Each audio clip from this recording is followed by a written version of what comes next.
Innal hamdalillah nahmaduhu wa nasta'inuhu wa nastaghfiruh wa na'udzu billahi min shururi anfusina wa sayyiati a'malina may yahdihillahu fala mudilla lahu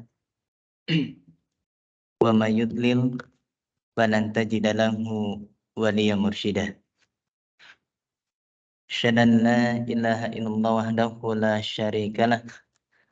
Asyhadu anna Muhammadan abduhu wa rasuluh alladzi la nabiyya ba'dah. Ya ayyuhalladzina amanu taqullaha haqqa tuqatih wa la tamutunna illa wa antum muslimun. Ya ayyuhan nas ittaqu rabbakum alladzi khalaqakum min nafsin wahidah wa khalaqa minha zawjaha wa batha minkum rijalan katsiran wa nisaa'a wattaqullaha alladzi tasaaluna bihi wal arham innallaha kana 'alaikum raqiba. Ya ayyuhalladzina amanu taqullaha wa qulu qawlan sadida yuslih lakum a'malakum wa yaghfir lakum dhunubakum wa man yuti'illah wa rasulah faqad faza fawzan 'azima amma ba'd. Alhamdulillah, ikhwani wa akhwati hadanallah wa iyyakum. Kita melanjutkan kembali pembahasan kita min adabil Islam.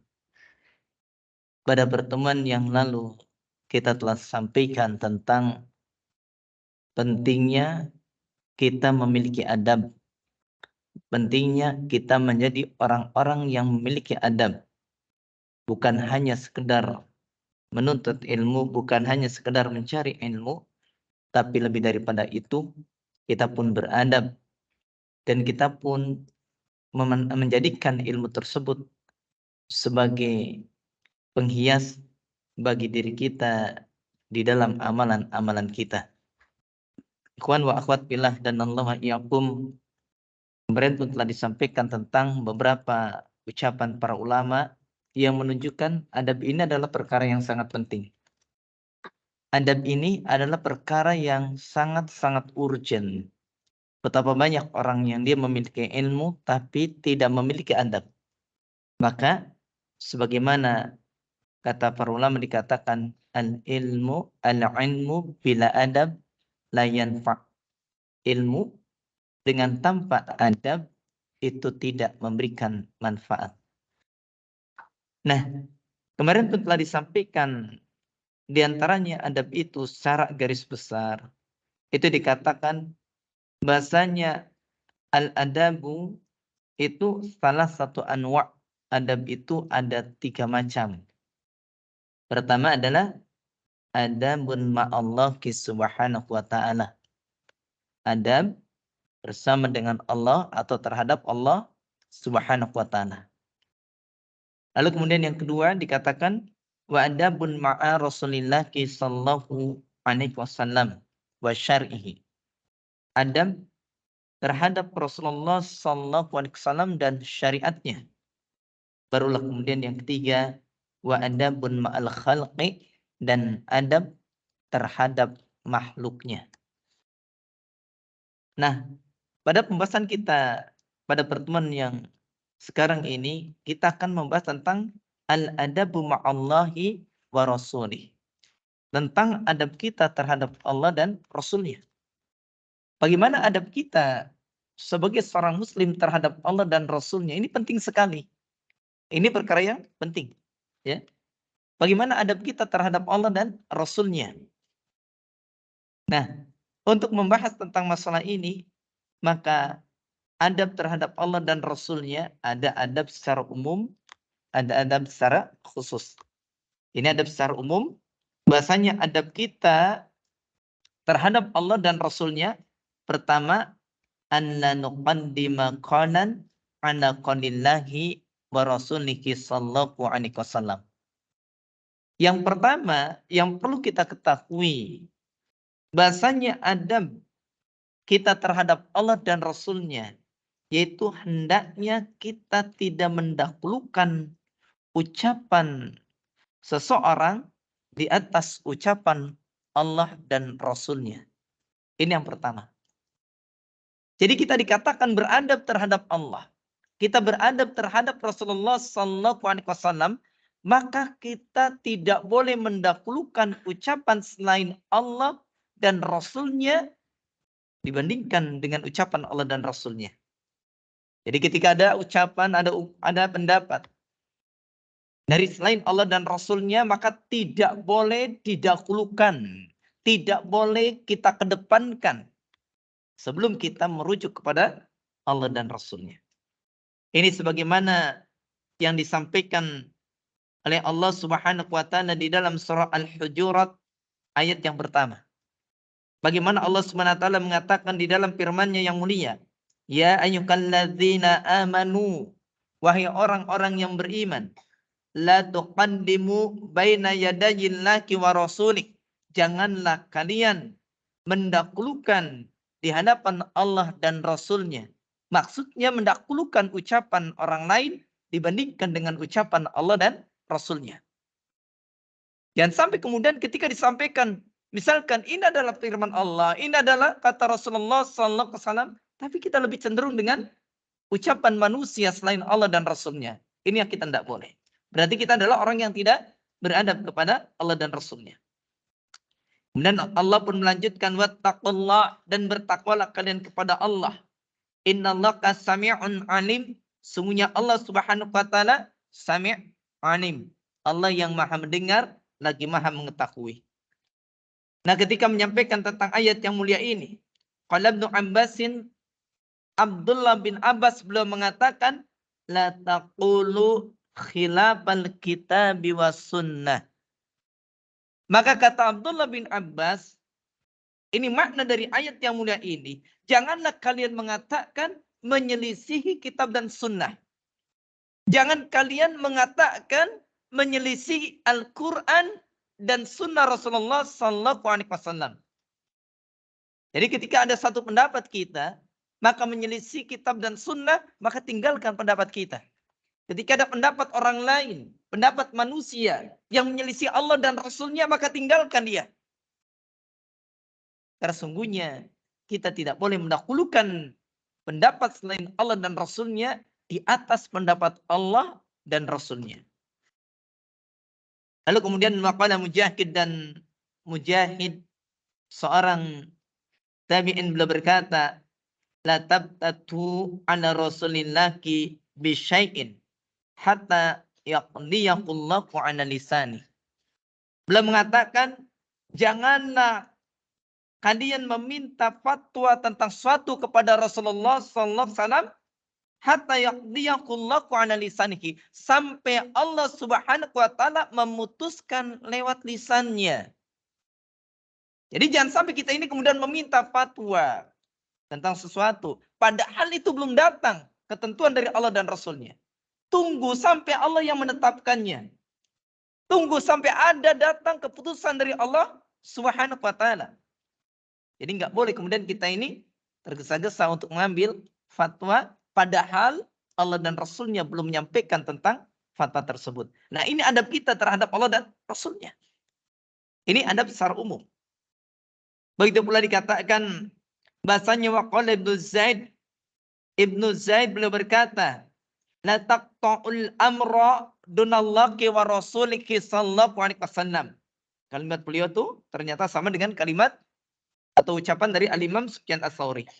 Artinya kata beliau, janganlah kalian memutuskan satu perkara mendahului Allah dan Rasul-Nya. Tidak boleh kalian itu memutuskan satu urusan, satu perkara di dalam hukum-hukum syariat. Yaitu sebelum apa? Sebelum Allah dan Rasul-Nya. Makanya ketika kita ini mendapatkan satu masalah, satu perkara yang kita tidak tahu hukumnya, maka jangan langsung memutuskan. Tunggu bagaimana Allah dan Rasul-Nya memutuskan. Ketika ada masalah, kembalikan pada Allah dan Rasul-Nya. Ketika ada masalah, cari dalam kitab dan di dalam sunnah. Tidak boleh kita kemudian mendahulukan pendapat kita sebelum kita mengetahui pendapat Allah dan Rasul-Nya. Ketika kita mendapati ucapan Allah dan Rasul-Nya, ikuti. Nah, ini adab kita terhadap Allah dan Rasul-Nya. Ya, ini Masya Allah. Dan ini ucapan-ucapan seperti ini sangat banyak sekali disampaikan di dalam kitab-kitab tafsir yang berkaitan tentang penafsiran dari surah Al-Hujurat ayat yang pertama ini. Lalu kemudian dikatakan wa qala Ibnu Katsir fi tafsirihi. Al-Imam Ibnu Katsir beliau berkata di dalam kitab tafsirnya, hadikil ayat addabahu maka addabahullahu bika ibadahu al-mu'minina bima yu'ammiluna bikir rasula minat taqir wal ihtiram wa tamjil wal i'dham.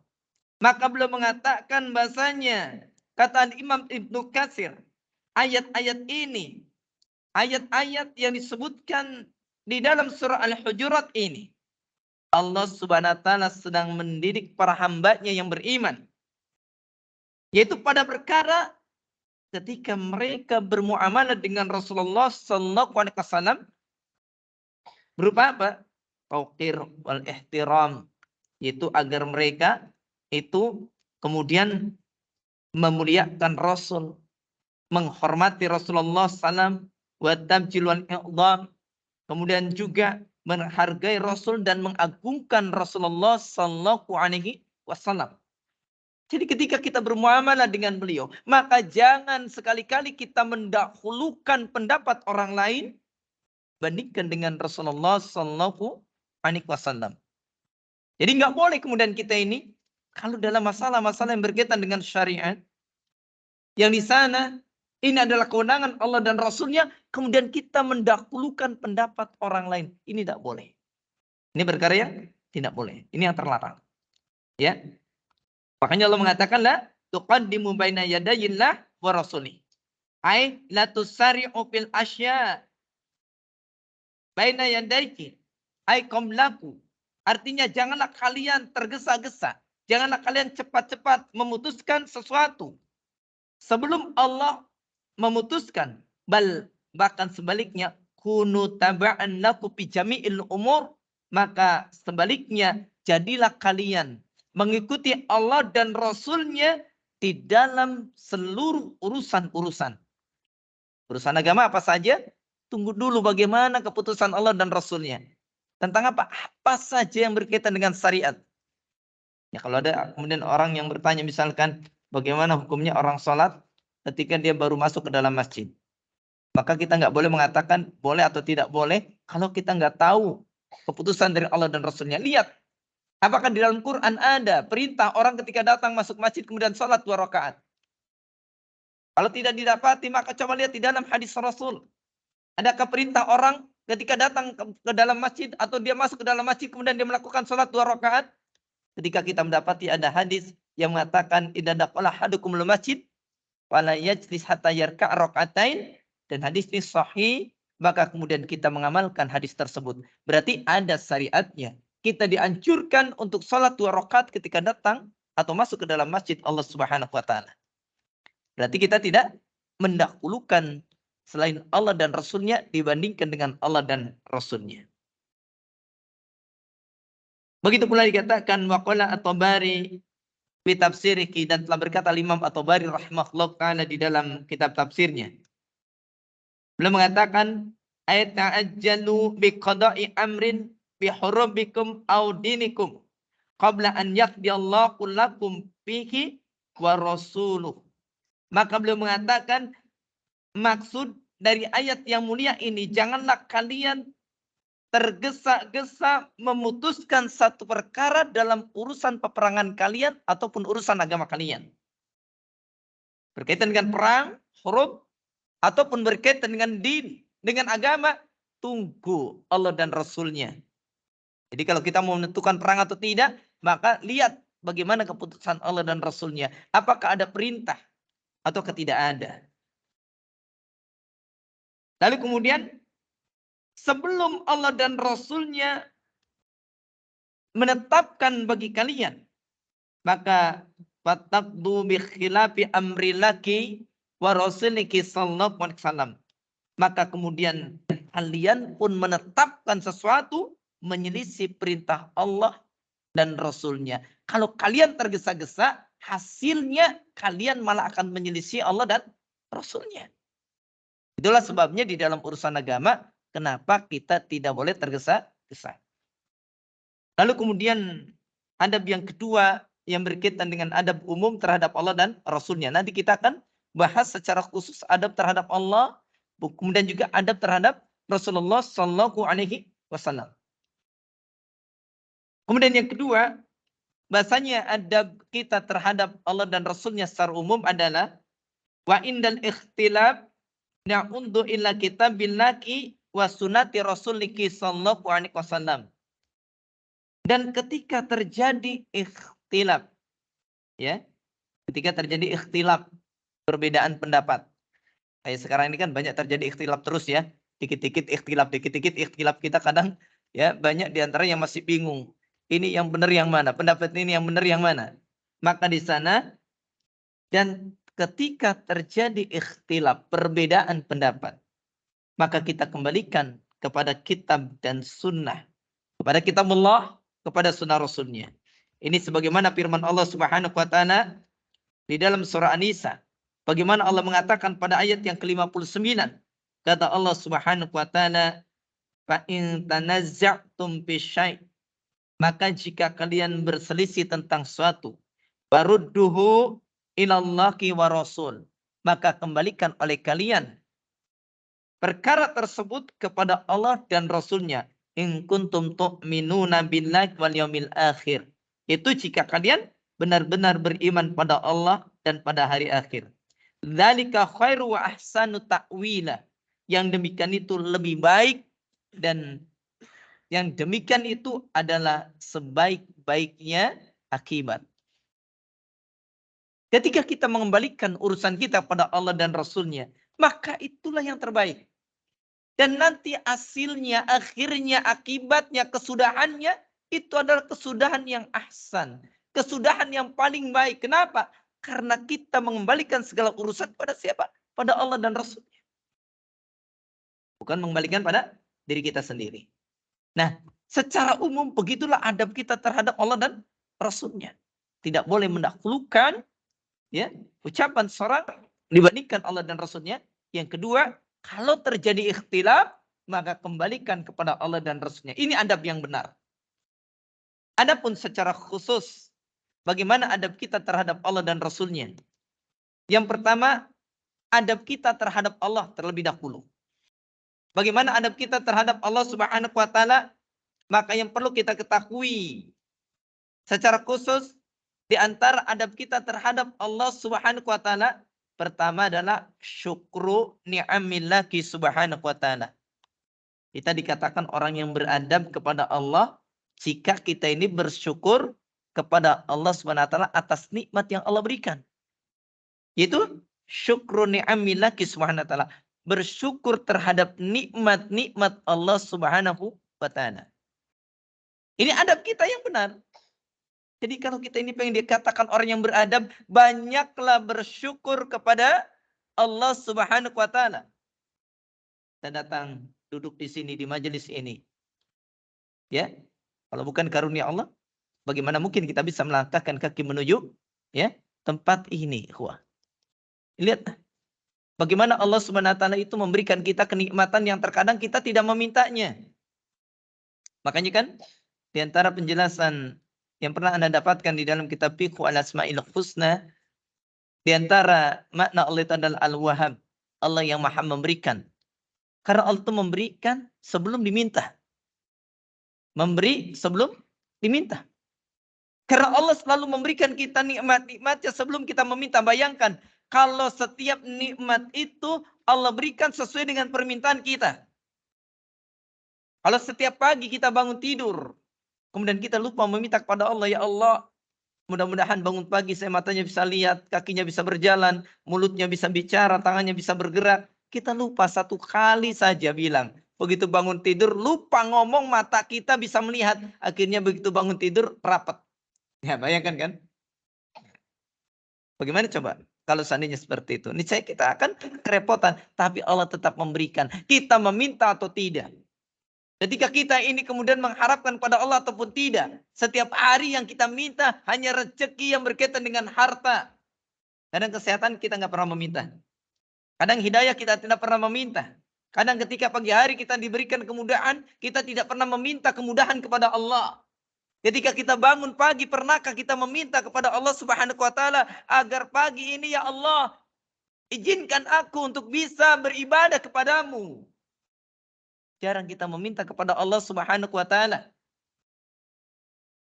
Malam-malam kita pun sholat malam, yang kita minta rezeki lagi. Rezeki lagi yang berupa harta. Ya Allah, hidup lagi susah, kerjaan lagi seret kan itu kan. Aduh, jualan lagi macet. Ya Allah, minta dilapangkan rezeki. Itu aja yang diminta. Kayaknya nggak ada yang lain. Paling doa mentok-mentoknya doa sapu jagat. Rabbana atina fid dunya hasanah wa fil akhirati hasanah wa qina adzabannar. Sudah selesai. Paling tambahan yang lainnya apa? Rabbana hab lana min azwajina wa dzurriyyatina qurrata a'yun waj'alna lil muttaqina imama. Paling kita meminta itu. Pernahkah ketika kita bangun tidur, ya Allah, berikanlah aku adalah hati yang senantiasa bersyukur kepadamu, ya Allah. Jadikanlah aku adalah hambamu yang qanaah. Ya Allah, jadikanlah aku adalah orang-orang yang mencintai ilmu. Ya Allah, jadikanlah pagi hari ini adalah orang-orang yang sanggup mengucapkan kalimat zikir dengan lisanku ini. Jarang kita meminta kepada Allah seperti itu. Jarang kita meminta kepada Allah, ya Allah, bahasanya aku meminta padamu hari ini, aku sanggup membaca Al-Quran 10 juz. Jarang kita meminta, ya Allah, pagi hari ini, mulai dari pagi ini, sampai nanti malam hari, ya Allah, berikan aku kekuatan untuk sanggup melaksanakan ibadah sholat dengan khusyuk. Jarang kita meminta.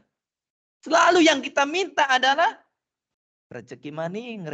Kan gitu ya. Rezeki lagi. Ya Allah, jualan es musim hujan, ya Allah. Ya, ini gimana? Padahal apakah kemudian dengan sebab musim hujan rezeki antum hilang gara-gara jualan es? Kan enggak kan? Rezeki tetap tidak akan hilang. Makanya di sini yang pertama adab kita terhadap Allah adalah syukru ni'amillah azza wa jalla. Kita harus bersyukur kepada Allah Subhanahu wa taala. Al-muslimu yanzur ila ma lillahi ta'ala alayki min minnanin la tuhsa wa ni'amin la tu'ad. Maka dikatakan seorang muslim dia melihat kepada apa yang ada di sisi Allah. Dia melihat apa yang dimiliki oleh Allah Subhanahu wa taala dari nikmat-nikmat yang tidak pernah terhitung. Dari pemberian Allah yang tidak pernah terhitung. Pagi hari harusnya kita bangun, ya Allah, alhamdulillah. Mungkin hari ini dompet saya kosong. Mungkin hari ini dompet saya sudah menipis, ya Allah. Tapi alhamdulillah, kau berikan aku mata yang kuat. Mata yang bisa melihat. Tangan yang sehat. Badan yang sehat. Sehingga saya bisa bekerja untuk mencari nafkah. Untuk menghidupi keluarga. Coba bayangkan kalau hari ini dompet kita tebal, ternyata bangun tidur, kita nggak bisa bangun, ikhwah. Naudzubillah min dzalik. Kenapa kita tidak bersyukur dengan seperti itu? Wa ni'aminatu'an. Dan kemudian nikmat-nikmat yang tidak bisa dibilang. Terlalu banyak nikmat yang Allah berikan, kita nggak bisa untuk menghitungnya. Fayashkurullah ta'ala 'alaiha. Maka seorang muslim dia akan bersyukur kepada Allah ya, 'alaiha atas nikmat-nikmat tersebut. Bilisanihi dengan lisannya. Bagaimana? Bihamdiki wasana'i 'alaiki bima huwa ahluhu. Dia akan bersyukur pada Allah dengan lisannya. Dengan cara apa? Bihamdiki wasana. Dengan memuji dan juga menyanjung Allah Subhanahu wa taala. Bangun tidur kita memuji Allah. Alhamdulillahilladzi ahyana dan seterusnya. Kita pun kemudian menyanjung Allah, ya Allah, alhamdulillah. Ya Allah, Engkau lah yang maha besar, Engkau yang maha segala-galanya. Kami ini lemah. Kalau pagi hari ini bukan karena Engkau, mungkin tulang belakang kami tidak sanggup kami luruskan untuk ditegakkan. Mungkin kami nggak akan bisa mampu untuk menjadikan kaki kami bisa berdiri. Kalau bukan karena Allah, maka kita tidak akan memperoleh nikmat yang banyak. Wa bi jawarihi bitaskiriha fitu'atihi. Dan dia pun bersyukur kepada Allah dengan jawarihnya. Dengan anggota-anggota badannya. Bitaskiriha fitu'atihi. Dengan memanfaatkannya. Anggota badan tersebut di dalam ketaatan pada Allah Subhanahu wa Ta'ala. Fayakunu ada adaban minkum Allah Subhanahu wa Ta'ala. Nah, ini di antara adab kita terhadap Allah. Kita harus banyak bersyukur. Kalau kita nggak pernah bersyukur, kita tidak memiliki adab yang baik terhadap Allah Subhanahu wa Ta'ala. Id laisa minal adabi syai'in kufranu ni'am.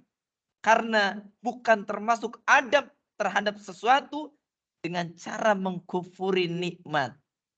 Kalau kita ini kufur nikmat, berarti kita ini tidak beradab kepada Allah Subhanahu wa Ta'ala. Bangun tidur, begitu bangun, lihat mau makan, ternyata nggak ada beras kita. Ya Allah, hari ini mau makan apa ya Allah? Padahal Allah masih berikan Anda akal, Allah masih berikan Anda tangan, Allah berikan Anda itu lisan, Allah berikan Anda kaki. Kenapa Anda tidak berjalan keluar? Kenapa Anda menangisi beras yang tidak ada di ember kita? Coba bayangkan kalau kita ini punya beras 1 karung, tapi kita nggak bisa jalan. Siapa yang masakannya? Siapa yang akan memasak untuk menjadikan beras tersebut menjadi sebuah nasi? Tidak ada. Harusnya kita bersyukur. Apapun yang Allah berikan pada kita. Ada sebagian yang mungkin terkurangi. Tapi ketahuilah ada sebagian besar yang justru Allah tetap berikan kepada kita. Makanya kalau kita ini kemudian misalkan. Ya, kalau kita ini misalkan kehilangan satu bagian nikmat. Maka ketahuilah itu hanya sebagian kecil dari nikmat yang Allah berikan pada kita. Makanya nggak boleh kufur nikmat. Jangan kufur nikmat. Makanya karena secara pribadi kadang ke keluarga saja kenapa kenceng kalau kemudian masalah makan aja rewel. Mau makan aja rewel. Allahu Akbar misalkan cuma makan dengan tempe. Padahal tempe enak ya. Enak. Coba Bapak beli tempe di Jerman. Mahal Pak. Masya Allah. Kalau di Indonesia mungkin murah. Di Jerman mahal. Padahal kita dapat makan tempe. Kenapa tidak bersyukur? Alhamdulillah ya Allah. Kita diberikan tempe. Coba kalau kemudian ada orang masak. Di rumahnya dia masak yang enak.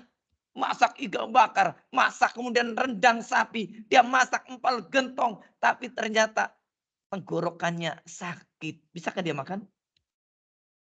Ternyata asam lambungnya kambuh. Bisakah dia menikmatinya? Ternyata Allah takdirkan. Dia tidak bisa mengunyah. Mungkin nggak iga bakar langsung ditelan? Nggak mungkin. Tuh. Apa yang kita kemudian kurang dari nikmat Allah Subhanahu wa Ta'ala? Kenapa kita ini kemudian tidak pernah mensyukuri nikmat Allah? Ya. Maka lihatlah. Sangat sayang sekali kalau kemudian kita ini tidak mensyukuri nikmat Allah Subhanahu wa Ta'ala. Ini bukan termasuk adab apabila kita kufur dengan nikmat. Wajuhudu fadlil mun'im. Dan tidak termasuk adab kalau kita itu mengingkari karunia al-mun'im. Allah yang maha memberikan nikmat. Wa tanakur laku wali ihsaniki wa in'amiki. Dan bukan termasuk adab apabila kita itu mengingkari kebaikan dan kenikmatan yang Allah berikan pada kita. Itu bukan termasuk adab. Adab yang benar kita bersyukur. Coba apa sih yang kita nggak perlu bersyukur? Semuanya perlu disyukuri kok. Ketika antum ini kurang. Ana yakin kok. Ini gara-gara tipu daya syaitan. Asyaitan ya'idukumul faqra. Setan itu nakut-nakuti kalian dengan kemiskinan. Jadi yang kebayang oleh kita, kalau nggak ada harta, sengsara. Betul nggak? Makanya setiap pagi yang kita pikirkan harta. Kalau nggak ada harta, kita merasa tidak dapat nikmat. Padahal nikmat yang lainnya banyak. Coba antum lihat, bangun tidur, antum lihat istri antum masak untuk antum. Dia kemudian menyuguhkan makanan untuk antum. Dia membangunkan antum untuk sholat malam. Membangunkan untuk sholat subuh. Mengingatkan antum tentang kebaikan. Kenapa enggak syukur ya Allah? Alhamdulillah. Mungkin dompet saya kosong. Tapi saya punya istri yang baik. Lihat antum, anak-anak antum ternyata nurutnya luar biasa. Ternyata mereka adalah anak-anak yang mau beribadah tanpa disuruh. Mau membantu orang tuanya tanpa harus disuruh. Mereka adalah anak-anak yang bisa menjaga lisannya. Kenapa tidak bersyukur ya Allah? Alhamdulillah. Mungkin uang saya kurang. Orang lain uangnya banyak. Anaknya kalau ngomong kenceng terus. Mungkin dia uangnya banyak. Tapi istrinya nusuk terus. Coba. Fabi ayyi ala'i rabbikuma tukadiban. Maka nikmat Tuhan mana pula yang akan kau dustakan. Yang kau pikirkan hanya satu nikmat yang Allah ambil. Padahal jutaan nikmat yang Allah berikan tidak pernah kau pikirkan. Coba Anda tanya. Ketika orang itu mengeluhkan hanya satu masalah. Berulang kali banyak orang datang bertanya. Mengeluh lagi Ustaz. Bulan ini saya itu dipecat. Di PHK. Sedih sekali. Ya, nanti anak-anak saya makan dari mana? Anda masih punya Allah. Kenapa Anda khawatir dengan makan? In kana Allah qad takafala birizqi fatimamu kalimada kata Imam Ahmad. Jika Allah sungguh telah menjamin rezeki, kenapa engkau khawatir dengan rezeki Allah Subhanahu wa taala? Allah yang masih menanggung rezeki kita. Kalau rezeki itu kita yang nanggung, ya kita berat. Tapi rezeki kita Allah yang menanggungnya. Maka kenapa kita harus berat dengan rezeki Allah Subhanahu wa taala? Maka jangan khawatir, jangan takut. Ya, coba lihat. Jadi kalau kita diambil satu kenikmatan dan Allah Subhanahu wa taala, cari nikmat lain yang lebih banyak, niscaya antum akan tetap bersyukur. Niscaya kita akan banyak bersyukur. Coba apa? Apa sih nikmat kita yang diambil sama Allah? Kita sakit. Cuman sakit. Ya, tanda petik cumannya ya. Masya Allah. Mas sakit kan berat kan? Sakit. Sakit apa Mas? Sakit gigi. Sakit cuman gigi Anda. Kepala Anda bagaimana? Ya nyut-nyutan. Tapi masih ada. Masih ada. Mata Anda bisa melihat? Iya. Tangan masih bisa megang? Iya. Hidung masih bisa mencium? Iya. Coba kalau udah sakit gigi, hidungnya mampet, matanya kemudian merem, tangannya, wah itu sudah kompleks. Ini cuma sakit gigi. Allah ambil nikmat giginya. Tapi kenapa Anda mengeluhkannya seolah-olah dunia ini runtuh? Seolah-olah Anda adalah paling sengsara di dunia ini. Anda kurang adab atau kita kurang adab terhadap Allah Subhanahu wa taala. Allah Subhanahu wa taala yaqul dan Allah Subhanahu wa taala berfirman, kata Allah Subhanahu wa taala, "Wa ma bikum min ni'matin faminallah." Di dalam surah An-Nahl 53, Allah mengatakan, "Wa ma bikum min ni'matin," dan apa saja nikmat yang ada pada kalian, faminallah, maka itu semuanya dari Allah Subhanahu wa taala. Apa saja nikmat yang Allah berikan? Allah berikan antum tempat tinggal yang nyaman sehingga ketika datang hujan, antum tidak kehujanan, panas tidak kepanasan. Ini mah rumah tempat tinggal rada panas sedikit aja ngeluh. Seolah-olah ikhwah tidak mensyukuri nikmat punya rumah yang gede. Punya rumah yang enak. Punya rumah yang nyaman. Dan orang kan begitu ya.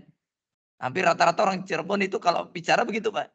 Wah, panas Ustaz. Rumah saya itu panas.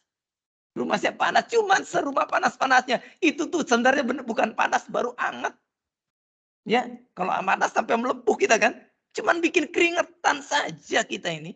Tapi ngeluhnya, waduh kayak orang apa. Padahal di tempat lain ada orang yang tidak punya rumah. Tidur ngegelandang di jalanan. Betul? Padahal di tempat lain banyak orang yang rumahnya sempit. Untuk sekian banyak jiwa. Punya kamar satu, rumah satu, anaknya 7. Bayangkan oleh kita. Kayak apa? Kita diberikan oleh Allah Subhanahu wa taala rumah yang luas. Masih saja mengeluhkan. Panaslah, apalah. Ustaz, tuh rumah saya tuh. Duh rumah saya tuh. Ada jadi keluhkan. Punya kendaraan ngeluh baik. Ustaz, ini motornya boros bensinnya. Allahu Akbar. Mau nggak motor antum irit tapi mogok terus? Mau nggak? Mau nggak? Mau nggak motornya baru, mencrang, bagus, diudag-udag debt kolektor baik? Mau nggak? Nggak mau kan? Syukuri Anda dapat motor bagus kemudian boros bensin, Anda masih bisa membeli, bersyukurlah. Karena ada orang yang motornya irit, ternyata tidak bisa beli kuah bensinnya. Antum bersyukurlah punya HP walaupun begini, tapi masih bisa beli pulsa. Daripada sudah HP-nya jadul, butut, nggak bisa beli pulsa. Itu kan lebih sengsara lagi. Wah, bersyukur. Wah. Apanya yang tidak kita syukuri sih? Orang itu mengeluh terus, apa yang tidak dikeluhkan? Jangan terlalu banyak mengeluhkan tentang kehidupan kita. Wa yaqulu subhanahu wa ta'ala, dan Allah subhanahu wa ta'ala pun berfirman di dalam ayat yang lain pada surah An-Nahl ayat yang ke-18, tadi 53. Wa in ta'uddu ni'matallah la tuhsuha. Dan jika kalian menghitung-hitung nikmat Allah, niscaya kalian tidak akan bisa menghitungnya. Wa yaqulu jalla jalaluhu, dan Allah azza wa jalla pun berfirman di dalam surah Al-Baqarah 152. Kata Allah, fadhkuruni azkurkum. Ingatlah kalian padaku, niscaya aku akan mengingat kalian. Washkuruli, dan bersyukurlah kalian padaku. Wala takfurun, dan janganlah kalian mengkufuri. Tuh, Allah perintahkan itu. Adab yang kedua yang harus kita lakukan sebagai seorang muslim kepada Allah Subhanahu wa taala itu adalah ta'dimullahi bi ta'ati wa tarkil maksiyah. Yaitu mengagungkan Allah bi ta'at, dengan ketaatan, wa tarkil maksiyah, dan dengan meninggalkan kemaksiatan. Kalau kita pengen dikatakan orang yang beradab terhadap Allah, maka jadilah orang-orang yang mengagungkan Allah. Bagaimana cara mengagungkan Allah? Bagaimana cara memuliakan Allah? Taat pada Allah Subhanahu wa taala. Karena orang mengagungkan, orang memuliakan itu dengan ketaatan. Ada orang mengaku taat dengan Rasul, tapi nggak pernah taat dengan Rasul. Mengagungkan Rasul, tapi nggak taat dengan Rasul. Banyak kan? Banyak. Taat Rasul ketika disampaikan, Pak ini nggak boleh amalan begini. Kata Rasul begini, udahlah nggak usah bawa hadis. Katanya mengagungkan Rasul, tapi Anda fobia dengan hadis. Anda alergi dengan hadis. Berarti Anda ini tidak mau mentaati Rasulullah Sallallahu Alaihi Wasallam. Tidak boleh seperti itu. Makanya dikatakan yandurul muslim illa ilmihi ta'ala bih. Bahasanya seorang muslim dia akan melihat kepada ilmu Allah, ya, dengannya. Dia melihat Allah Maha mengetahui tentang kita. Allah Maha mengetahui watillaiki ala jami' ahwaliki, tentang bahasanya Allah itu melihat kepada seluruh keadaan dia. Fayamtani'u qalbakum minku mahabatan wa nafsaku laku waqaran. Maka dia pun akan memenuhi hatinya dengan rasa takut. Kemudian akan memenuhi jiwanya dengan adanya penghormatan wa ta'ziman, dan juga pengagungan terhadap Allah Subhanahu wa taala. Begitu kita melihat tentang ilmu Allah Subhanahu wa taala, ilmu Allah itu meluas. Luas meliputi seluruh makhluknya. Tidak ada satupun makhluk Allah yang terlepas dari ilmu Allah Subhanahu wa taala. Yang kita lakukan, Allah tahu. Walaupun kita sama-sama duduk, ya secara dzahir kita tahu sama-sama duduk, tapi tentang hati kita tidak tahu. Allah yang tahu kan? Ada yang hatinya sekarang lagi jalan-jalan, ada.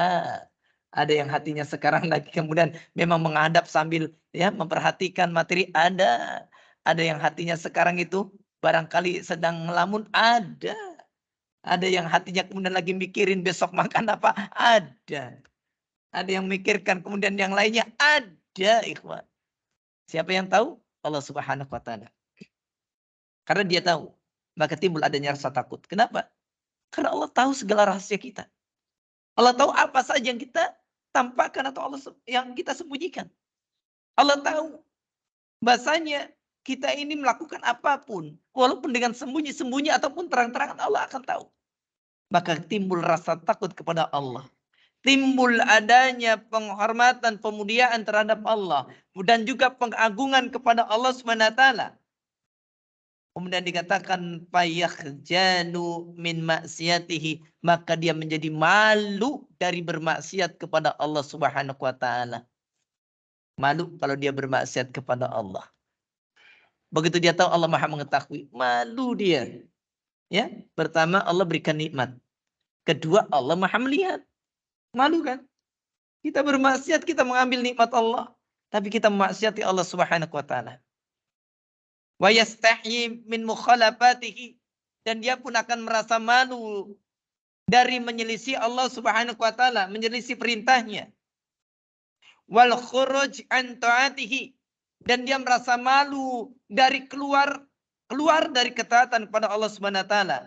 Fa yakunu hada adaban minkum Allah kita. Maka jadilah ini adalah adab dia terhadap Allah Subhanahu wa taala. Dia menjadi malu dengan Allah. Akhirnya dia pun memuliakan Allah. Dia pun mentaati Allah. Dia pun meninggalkan kemaksiatan kepada Allah Subhanahu wa taala. Ini adab yang benar.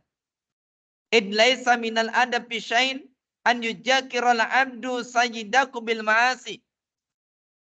Karena tidak termasuk adab terhadap sesuatu, yaitu seorang hamba dia yujahir. Dia terang-terangan bermaksiat kepada sayyidnya, kepada Allah Subhanahu wa taala sebagai Tuhannya. Ya. Au yuqabilakum bil qaba'i waradha'il. Atau tidak termasuk adab yang benar terhadap Allah kalau dia menghadap kepada Allah Subhanahu wa taala dengan perkara-perkara yang qabaih. Perkara-perkara yang buruk, waradha'il, dan juga perkara-perkara yang rendah. Ketika dia mau bermaksiat, dia takut. Ketika dia mau melakukan perbuatan yang tercela, dia takut. Kenapa? Dia malu dengan Allah.